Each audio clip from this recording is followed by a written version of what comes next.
Iraqi Kurds, long accused of covert cozy ties with Zionist Israel, are watching on with amazement as Israel befriends allegedly hostile Arab countries. Normalization between Arab countries and Israel are changing geostrategic realities for them. After the occupation arrived in 1948 and as Arab hostility toward constant Israeli aggression intensified, the occupying entity tried to reach out to non-Arab communities in West Asia. It found an opening with Iraq's Kurds who had a dream to separate from the central government in Baghdad. Israel then sought to provide military support to Kurds who were fighting Saddam Hussein's military campaigns in the north throughout the 1980s and the 1990s. In 2017, Israel backed a controversial independence referendum in northern Iraq, even as Erbil's allies, including the United States, opposed the vote. And now, as the Kurds watch several states normalizing with the region's historic foe Israel, they feel eager to take their relationship with Israeli intelligence and occupation forces out to the open, but they cannot do it on their own. They need Iraq to do it first, since Baghdad manages foreign policy. If an Israeli embassy opens in Baghdad tomorrow, the day after an Israeli consulate will be open in Erbil. This is what KRG officials openly say. However, the Iraqi resistance has a different opinion. Regional media reported last week that an Israeli Mossad outpost came under attack in northern Iraq Tuesday, April 13 at night, and that a senior Israeli intelligence agent was killed while several other Mossad agents were wounded. Such incidents, along with the constant attacks against U.S. occupation forces in Erbil airport, puts leaders of the KRG at a hot spot for not being able to keep their regions away from harm's way by engaging in unholy alliances with Iraq's main foes, Israel and the U.S. By supporting Kurdish separatism, Israel hopes to steer the region in a new direction and by extension encourage other ethnic and religious groups in the region to seek to emulate the Kurdish example. By deliberately seeking to dismantle the existing multi-ethnic, multicultural, and multi-religious nation-states, Israel's quest to be recognized as a purely Jewish state would no longer be an aberration, or so it hopes. But we already know that it is not going to happen as long as the region's resistance is alive and capable. Welcome to the Mideastream. I'm Marwa Osman.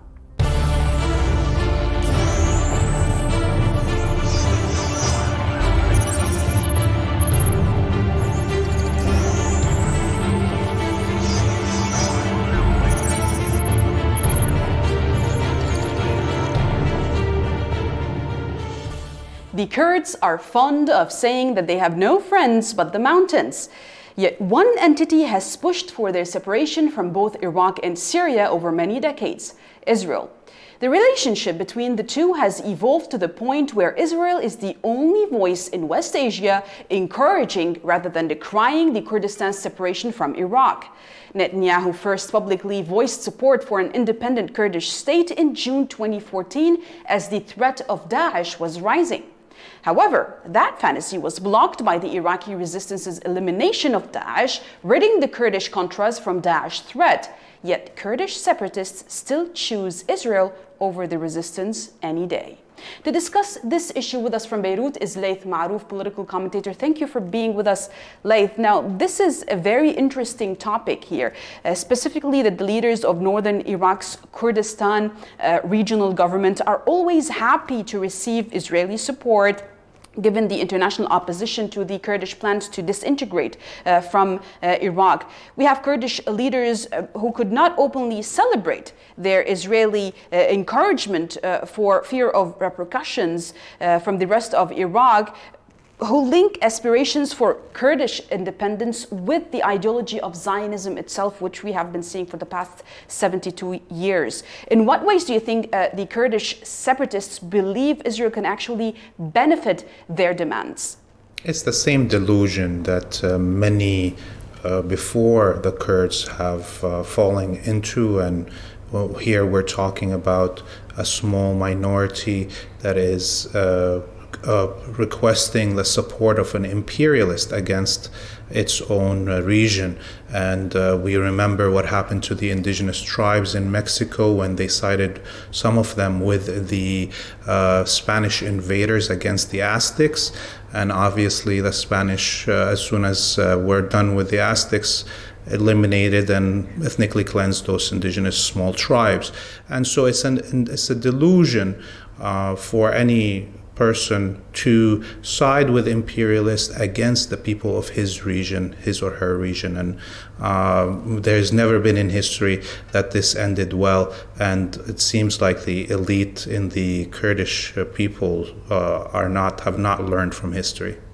Well, the Kurdish regional government released an official statement last week on Wednesday denying certain reports that were present in the media, especially in the regional media, claiming that there were unknown forces that attacked a certain area, and which is a Mossad facility in the KRG, and it killed Israelis in northern Iraq. Now, at the same time, we have attacks on U.S. bases all across Iraq, especially those who are stationed in Kurdistan, and now possible attacks against Mossad agents as well. What will be the result of such constant upheaval in northern Iraq that was once safer than actually Baghdad?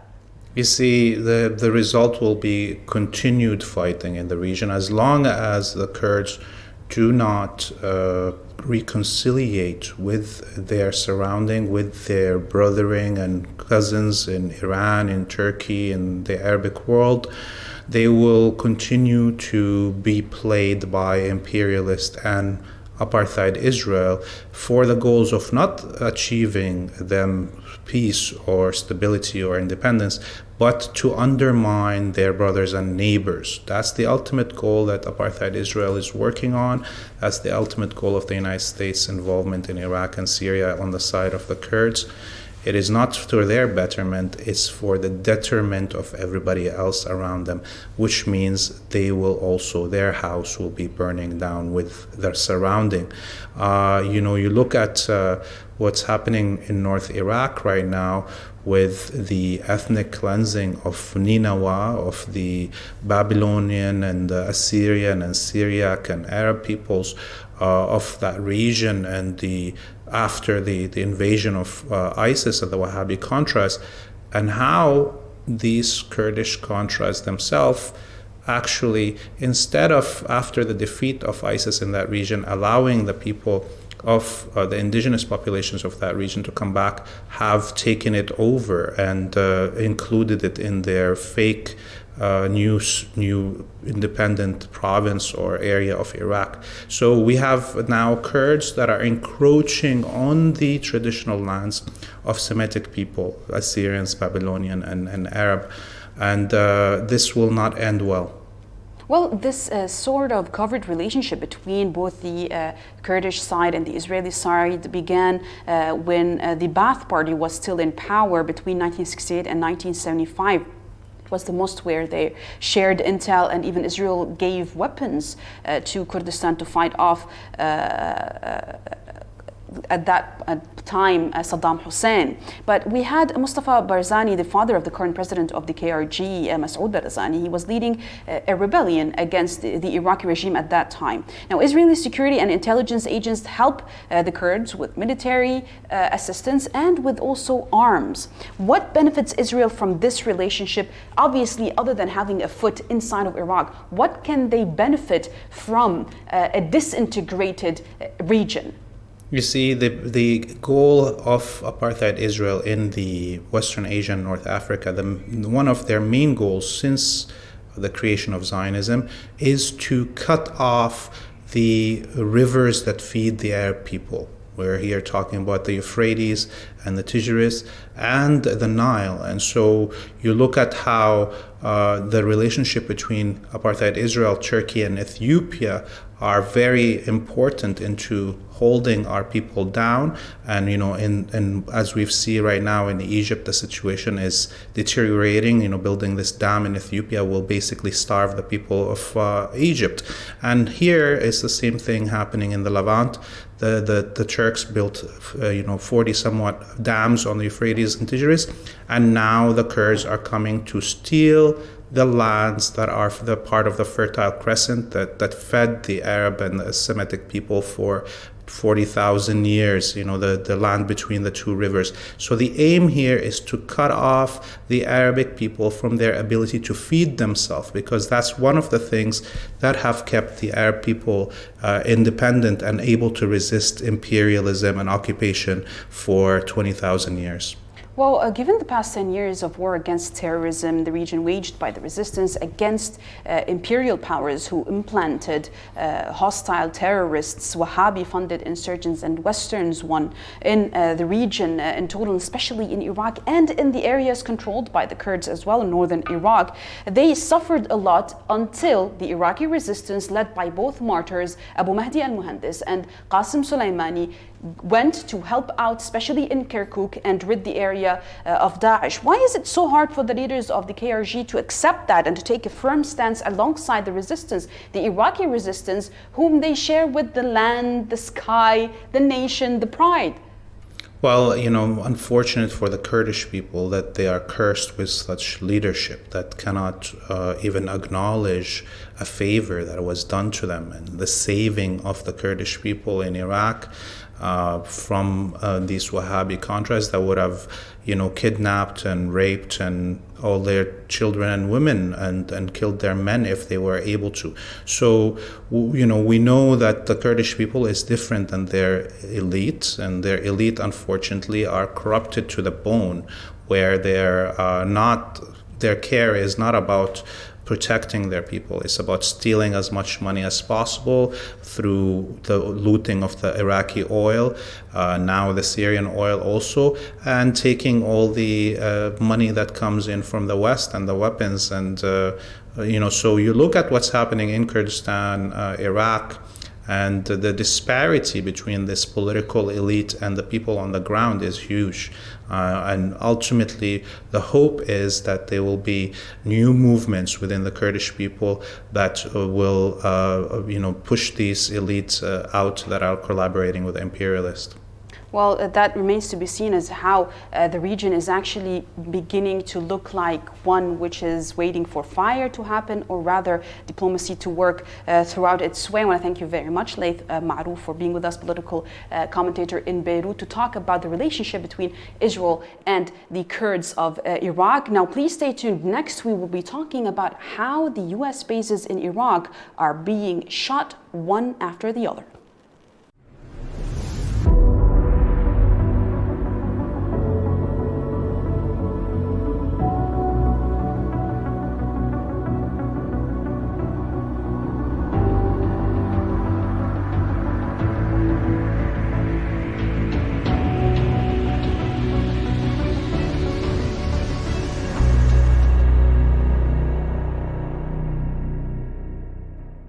Another military base hosting U.S. troops in Iraq was targeted with drones carrying explosives on Wednesday morning, ending any illusions that President Joe Biden's strike on Iraqi resistance soldiers inside Syria would deter such retaliatory attacks.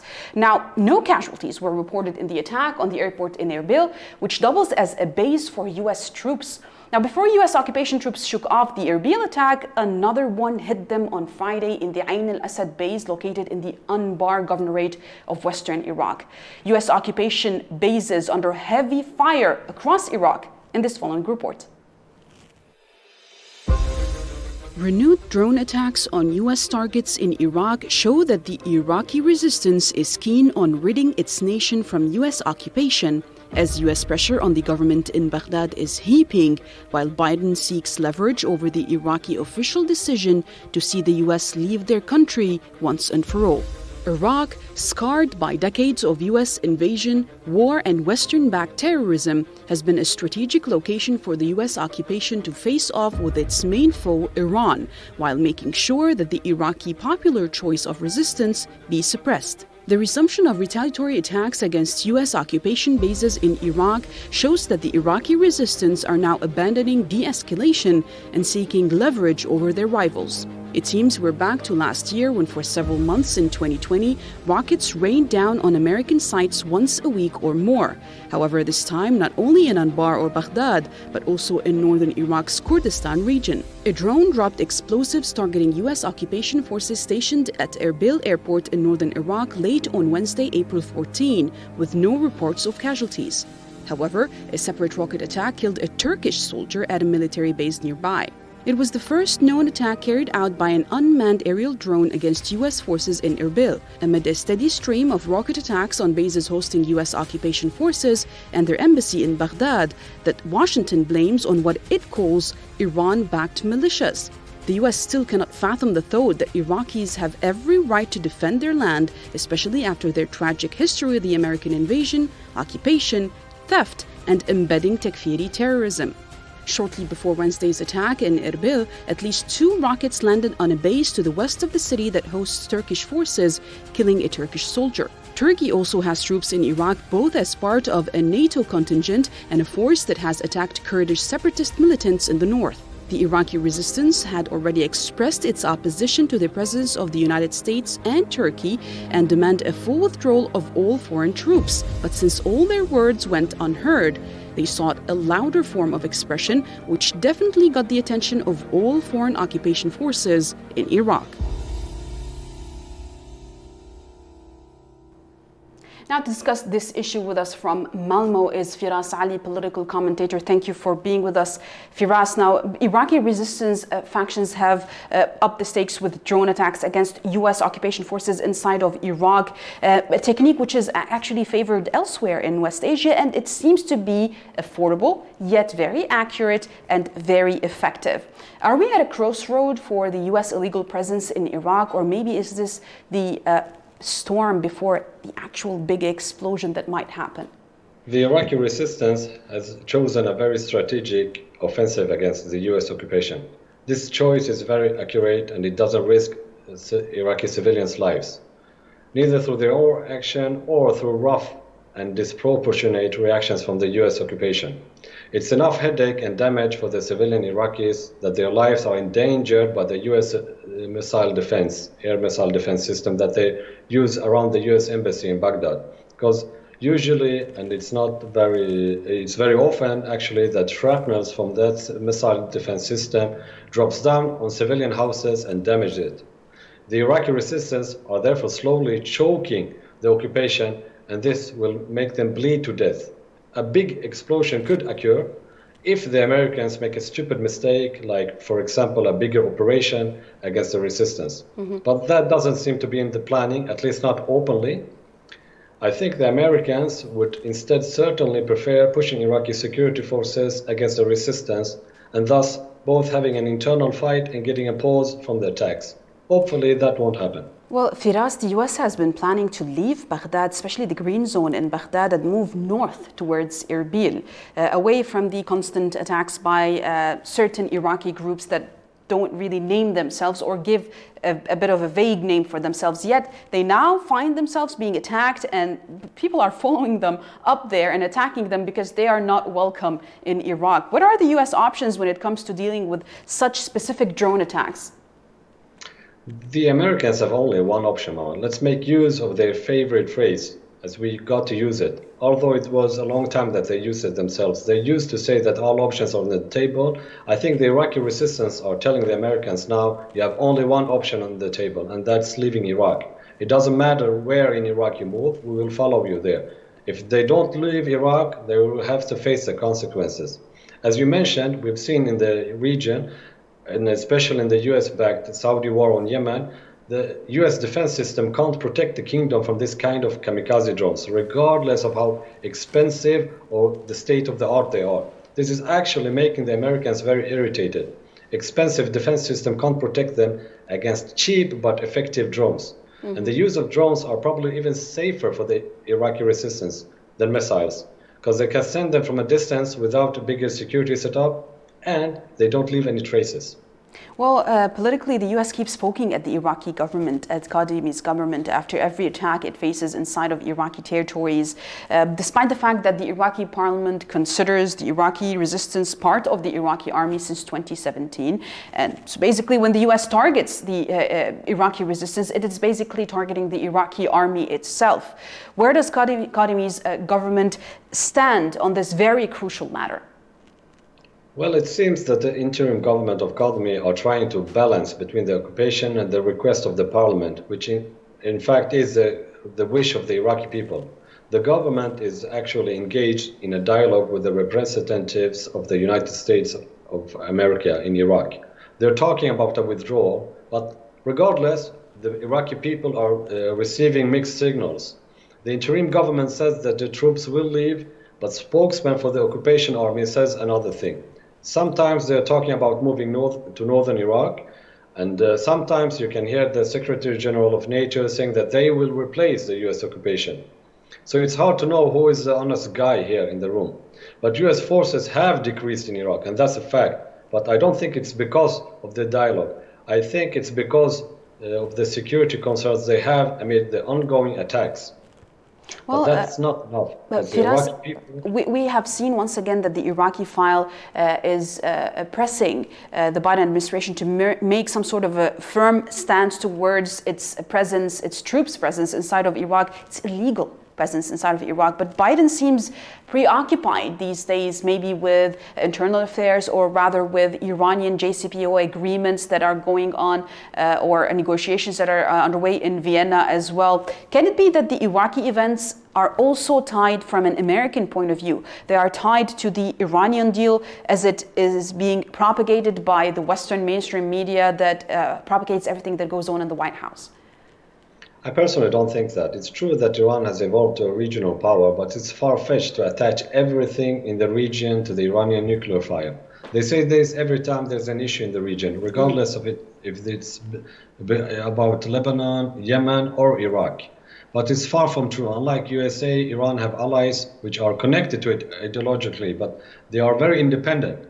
They are acting with this independence, and that's why the Iraqi file is not connected at all to the nuclear file, the Iranian nuclear file. And the United States will sooner or later realize that they need to listen to the Iraqi people, and there's only one solution to the Iraqi file: leave Iraq, and period. Well, there's one more file that the U.S. has not used, or maybe option that the U.S. has not used against the Iraqi people, which it had used against Yemen, against Syria, and against Lebanon, and that's sanctions. Do you think that might be one of the options on the table, and how do you think that would affect the internal economy and social fabric of Iraq? Of course, that could be something that the United States will use as a B card, as a plan B. And if they use it, it will be a disaster to the Iraqi economy and to the Iraqi nation, because Iraq has already problems with the economy, and the oil is not at that price that they used to have it before. So it could be the situation could become like it's in Syria if they imply the sanctions. So do you think that is actually one of the options that would maybe bend the arms of the Iraqi government? Definitely, because when the United States of America are not able to reach its goals with military way, they go to the sanctions.